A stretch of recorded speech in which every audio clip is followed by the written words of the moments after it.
राम राम जी, राम राम। हमारी सब बहना ने, भाइया ने और मातृशक्ति ने राम राम। कार्तिक को मेनू चाल रहे है और आपनो कार्तिक महात्म्य को पाठ चाल रहे है। तो कार्तिक महात्म्य में आज आप सुनो 16वां अध्याय को पाठ। बोलिए श्री कृष्ण चंद्र भगवान की जय। कार्तिका ठाकुर राय दामोदर जी विष्णु भगवान की जय। राजा पृथु ने कहा, नारद जी, यह तो आपने महाप्रभु शंकर की बड़ी अद्भुत कथा सुनाई है। कृपा कर आप अब यह बतलाइए कि उस समय राहु उस पुरुष से छूटकर कहाँ गए। जब राजा पृथु ने देवऋषि नारद से ऐसा प्रश्न पूछा तो महर्षि ने कहा, उससे छूटकर वह बर्बर नाम से विख्यात हो गए और मानो नया जन्म पाकर उसने अपने आप को धन्य माना तथा वह धीरे धीरे जलंधर के पास गया। वहां जाकर उसने शंकर जी की चेष्टा कही। उसे सुनकर दैत्यराज को बड़ा क्रोध आया और उसने सब दैत्यों को सेना सजाने की आज्ञा दी।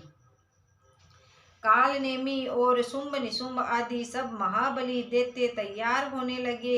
एक से एक महाबली दैत्य करोड़ों की संख्या में निकलकर युद्ध के लिए संबद्ध हो गए। महाप्रतापी सिंधु पुत्र शिवजी से युद्ध के लिए निकला। उसके आगे महर्षि शुक्र और छिन्न सिर राहु। फिर तो उस समय जलंधर का मुकुट खिसक कर पृथ्वी पर गिर पड़ा। आकाश में मेघ छा गए और बड़े अपशकुन हुए। उधर इंद्र आदि सब देवताओं ने एकत्रित होकर कैलाश पर जाकर शिवजी के पास पहुंचकर सारा वृत्तांत कहा और यह भी कहा कि आपने जलंधर से युद्ध करने के लिए जो भगवान विष्णु को भेजा था वह उसके वशीवृत्ति हो गए हैं तथा लक्ष्मी जी सहित जलंधर के अधीन होकर उसके घर में निवास करते हैं। अब देवताओं को भी उसके यहाँ निवास करना पड़ रहा है। अब वह सागर पुत्र आपसे युद्ध करने के लिए आ रहा है, अतएव आप उसे मारकर हमारी रक्षा कीजिए। देवताओं से यह सब सुनकर शंकर जी ने विष्णु से पूछा, हे ऋषिकेश, युद्ध में आपने जलंधर को संहार क्यों नहीं किया और बैकुंठ को छोड़कर आप उसके घर कैसे चले गए हैं।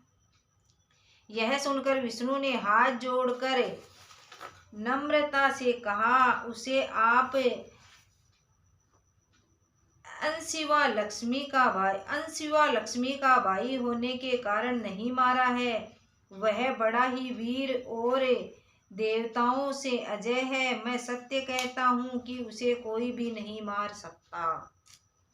इस पर मैं मुग्ध होकर मैंने स्वयं उसके घर में रहने का वर दे दिया है और इसी कारण मैं उसके घर में रहता हूँ। हे सूरीश्वरीय विष्णु, आप यह क्या कहते हैं? उस दैत्य जलंधर को मैं अवश्य मारूंगा, इसमें कुछ भी संदेह नहीं है। अब आप सब देवता जलंधर को मेरे द्वारा मरा हुआ ही जानकर अपने स्थान को जाइए। जब शंकर जी ने ऐसा कहा तो सब देवता संदेह रहित होकर अपने स्थान को चले गए। ठीक उसी समय पराक्रमी जलंधर अपनी विशाल सेना के साथ कैलाश पर्वत को घेर कर सिंहनाद करने लगा। दैत्यों ने नाद और कोलाहल से शिवजी क्रुद्ध हो गए। उन्होंने अपने नंदी आदि गणों को उसके साथ युद्ध करने की आज्ञा दे दी। कैलाश पर्वत के समीप भीषण युद्ध होने लगा। दैत्य अनेकों प्रकार के अस्त्र शस्त्र बरसाने लगे।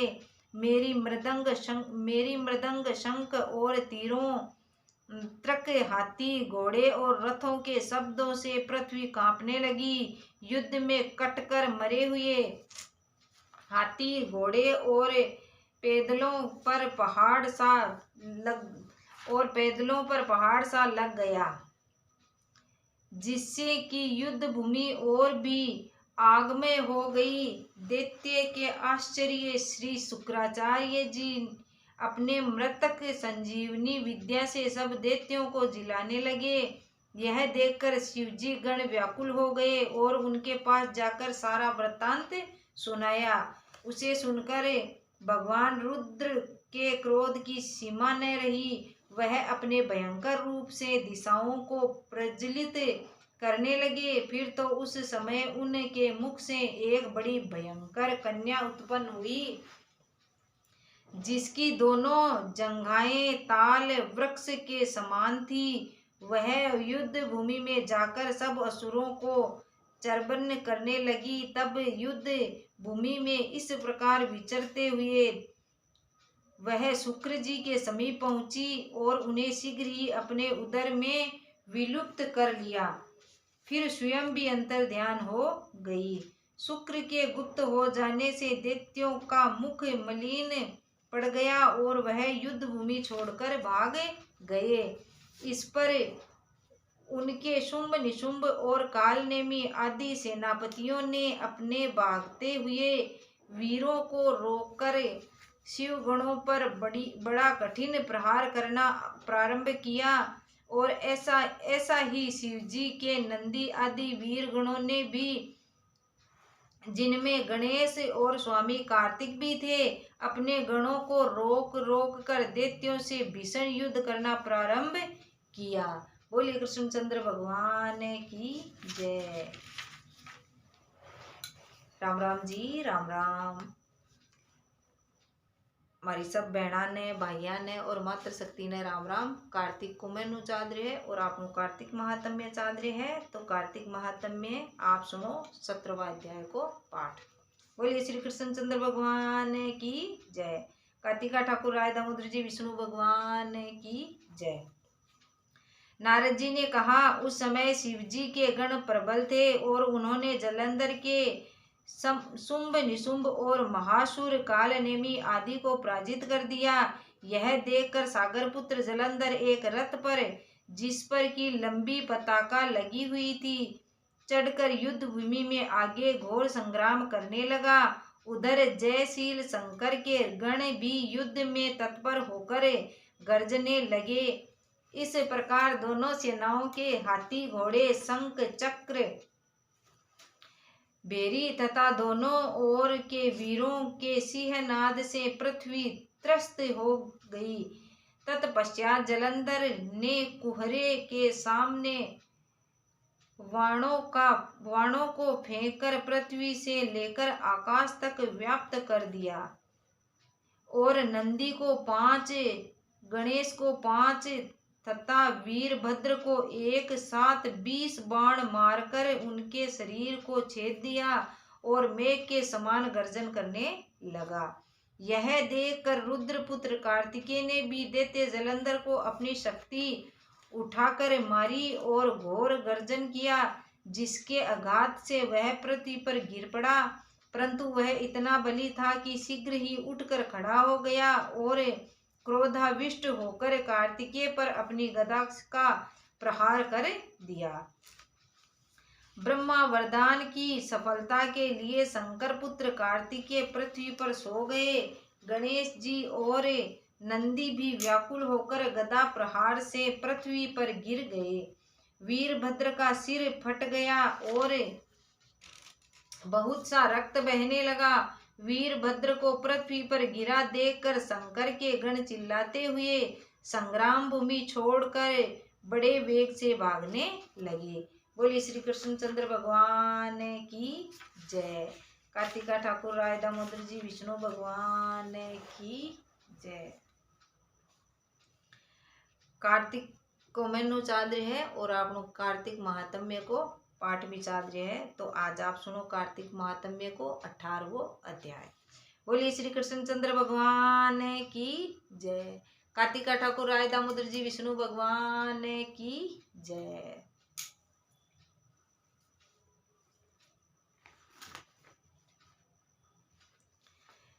देव ऋषि नारद ने कहा, अब रुद्र रूप महाप्रभु शंकर अपने वीर बाणों के साथ नंदी पर चढ़कर हंसते हुए युद्ध भूमि में आए। तब उनको आया देख उनके पराजित गण फिर लौट आए और सिंहनाद करते हुए आयुधों से दैत्यों पर प्रहार करने लगे। भीषण रूपधारी रुद्र को देख दैत्य भागने लगे तथा युद्ध में अपने दैत्यों को पराहनमुख होते देखकर जलंधर हजारों बाण छोड़ता हुआ भगवान शंकर की ओर दौड़ा। उसने शुंभ निशुंभ आदि वीर भी क्रोध से अपने होठों को काटने लगे, भगवान शंकर की ओर दौड़े। इतने में भगवान शंकर ने जलंधर के पास बाण जालों को काटकर अपने गणों को निर्भय करके अपने अन्य बाणों की आंधी से दैत्यों को पीड़ित कर दिया। खड़गोरमा नामक दैत्य को अपने परसे से मार डाला। बलाहक का भी सिर काट दिया। दसंबर को भी मार गिराया और शिवगण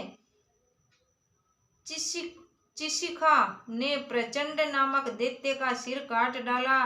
किसी को शिवजी के बैल ने मारा और कई गण उसके बाणों द्वारा मारे गए। यह देखकर जलंधर अपने शुंभ आदि दैत्यों को धिक्कारने लगा और भयभीतों को धैर्य देने लगा, पर किसी प्रकार भी भयग्रस्त दैत्य दोबारा युद्ध भूमि में आने को तैयार न हुए। दैत्य सेना ने पलायन किया। तब महाक्रुद्ध जलंधर शिवजी को अपनी ओर ललकारने लगा। साथ ही उसने 70 बाण मारकर शिवजी को दग्ध कर दिया तथा और भी बहुत से बाणों का प्रहार किया। शिवजी उसके बाणों को काटते रहे, यहाँ तक कि उन्होंने जलंधर की ध्वजा, छत्र और धनुष को भी काट दिया। फिर 7 बाण मारकर उसके शरीर को घातक पहुंचाया। धनुष के कट जाने से जलंधर ने एक प्रचंड बाण मारकर उनकी गदा के टुकड़े टुकड़े कर दिए। तब उसने समझा कि यह मुझसे अधिक बलवान है, अतएव उसने गंधर्वी माया उत्पन्न कर दी। अनेक गंधर्व और अप्सराओं के गण उत्पन्न हो गए। वीणा और मृदंग आदि बाजे एक साथ नृत्य और गान होने लगा। इससे अपने गणों सहित रुद्र भी मोहित हो गए। उन्होंने युद्ध बंद कर दिया। फिर तो काम मोहित जलंधर बड़ी शीघ्रता से त्रिनेत्र भगवान शंकर का रूप धारण करके वृषभ पर बैठकर पार्वती के पास जा पहुंचा। उधर जब पार्वती ने अपने पति को आते देखा तो उसने सखियों का साथ त्याग दिया और आगे आई। पार्वती को देखकर कामातुर जलंधर का वीर्य पतन हो गया और उसके पतन से वह जड़ भी हो गया। गौरी उसे दानव समझा। वह अंतर्ध्यान होकर उत्तर की ओर मानस पर चली गई। तब वहां पार्वती को न देखकर जलंधर फिर शिवजी की ओर लौटा। उधर पार्वती जी ने भगवान विष्णु को बुलाकर दैत्य धन का वह कृत्य कहा और यह प्रश्न किया कि आप इससे अवगत हैं। भगवान विष्णु ने हाथ जोड़कर सिर नवाकर उत्तर दिया, आपकी कृपा से मुझे सब कुछ ज्ञात है। हे माता, जो आज्ञा हो पालन करूं।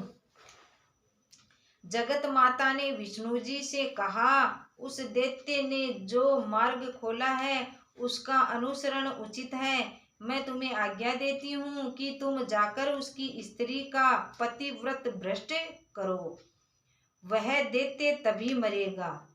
पार्वती जी की यह आज्ञा पाते ही विष्णु भगवान उसको शिरोधार्य कर छल करने के लिए जलंधर के नगर की ओर गए। बोलिए कृष्णचंद्र भगवान की जय। कार्तिका ठाकुर राय दामोदर जी विष्णु भगवान की जय। इसके बाद में ओम जय जगदीश हरे की आरती। बोलिए महाराज कार्तिका ठाकुर राय दामोदर जी विष्णु भगवान की जय।